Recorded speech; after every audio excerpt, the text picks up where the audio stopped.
Please do raise your hand if you want to ask a question. We can start right up front in the gray sweatshirt. Thank you. Thanks, Coach. Hey, Mitch. Do you? You're probably asked this from time to time, but what are your interactions with Pop like, if you have them at all, and how do you sort of prepare for what's coming for you the rest of this season, like knowing or not knowing if you are going to remain acting head coach or if he comes back, all that kind of stuff? My interactions with Pop have been consistent. Phone calls, text messages. I've seen him quite a bit. So those conversations are typical in terms of the things we talk about regarding our team, trying to get better, coaching backwards, what happened in the last game, or, what are we coming out of, and then, obviously looking ahead and what we're walking into. So with his unique circumstances that's out there, especially for people that aren't, around the day-to-day understand. But our interactions and conversations in that regard have not changed really that much. It's just trying to help our team and talking about what we see and arguing about what we think. In terms of moving forward, there's nothing that I really have capacity for other than just trying to help this team win the next game. And Pop's health has been the priority since the start of this and till ... And so that's kind of how we and I take the approach. I want the best for Pop, and I want the best for this team, and however I can help is where I'll put my energy. Thank you. Next question in the middle. Hey, Mitch. How's it going? I was hoping we were going to do French first. Obviously, this isn't just like another game in Indianapolis. It's as much as you guys would probably want it just to be about the game. How do you guys balance that? All the hoopla that goes along with being here, and also you have 2 games to win this week.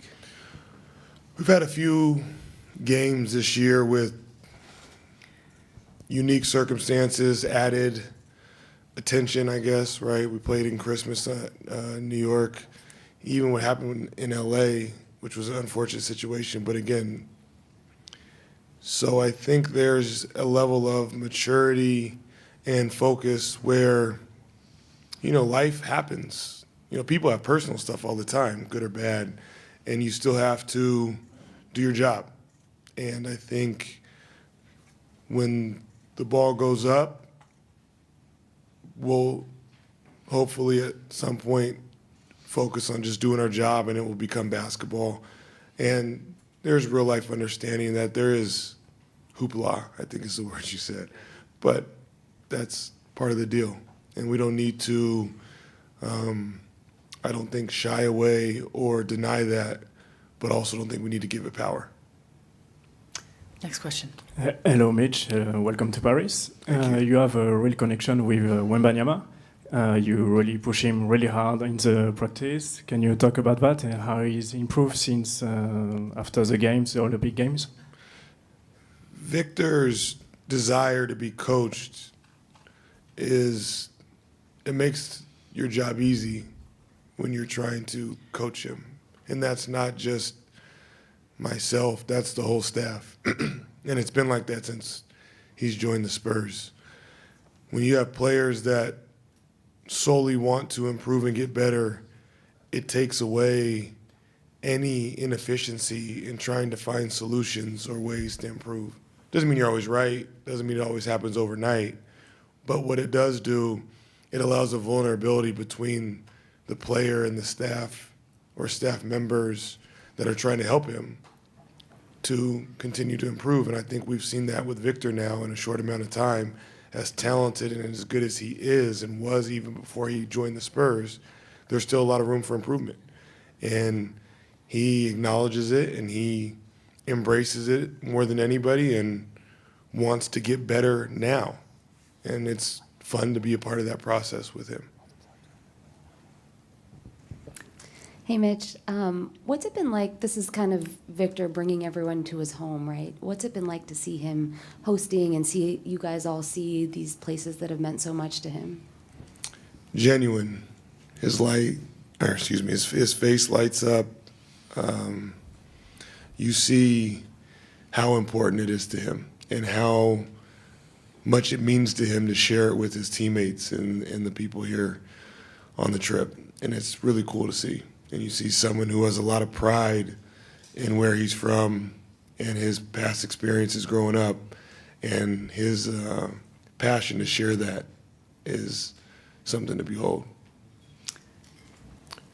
Kind of keeping with the theme, flipping channels last night in the room, and there's a French sports show, and they're talking about the Champions League match tonight, and it's not PSG Man City, it's Victor Wembanyama's going.